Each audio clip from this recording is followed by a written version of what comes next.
A literatura mundial, ela é revestida, ela é forrada de referências neurológicas.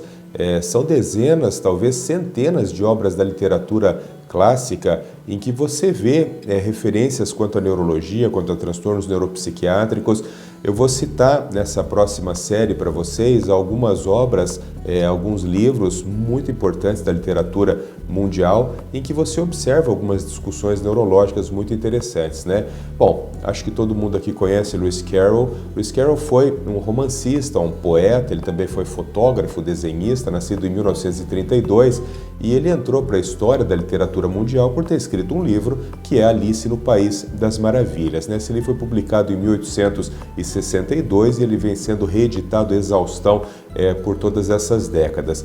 Diz a lenda que Lewis Carroll estava fazendo um passeio no rio Tamisa com 3 crianças, uma menina mais velha e suas 2 irmãs mais novas, a menina mais velha chamada Alice, e essas crianças pediram para que ele contasse então uma história para elas ali, para que as divertisse no trajeto daquele passeio, e ele começou a inventar uma história, e essa menininha, que se chamava Alice, no final do passeio, disse que gostou tanto da história que pediu para que ele escrevesse a história para ela. Então ele escreveu Alice no País das Maravilhas. Alice nos Países das Maravilhas conta a história então de uma menina que ela entra numa toca de um coelho, é remetida a um local mágico, a um mundo mágico, né?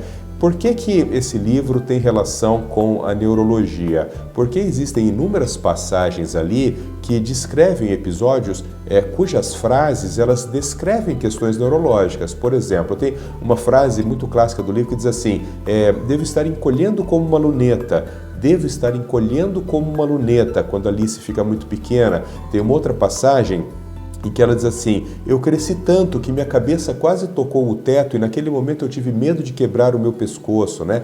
Esses fenômenos na neurologia, o primeiro do encolhimento a gente chama de micropsia, e o segundo do aumentar o tamanho do seu corpo a gente chama de macropsia, são fenômenos que fazem parte de um transtorno neuropsiquiátrico chamado dismorfopsias, que é quando o indivíduo ele passa ou a ver o seu próprio corpo grande ou pequeno, ou às vezes alguma parte do seu corpo maior e outra menor. Isso é observado numa série de doenças neuropsiquiátricas, mas a mais frequente é a enxaqueca. Então existem quadros de enxaqueca, e isso não é raro, em que o indivíduo enxaquecoso ele tem alterações da sua percepção corporal, percebendo algumas partes do seu corpo maior, macropsia, algumas partes menor, micropsia. Então é possível que Lewis Carroll tivesse um quadro de enxaqueca e ele transfere essas percepções dele para Alice no País das Maravilhas, né?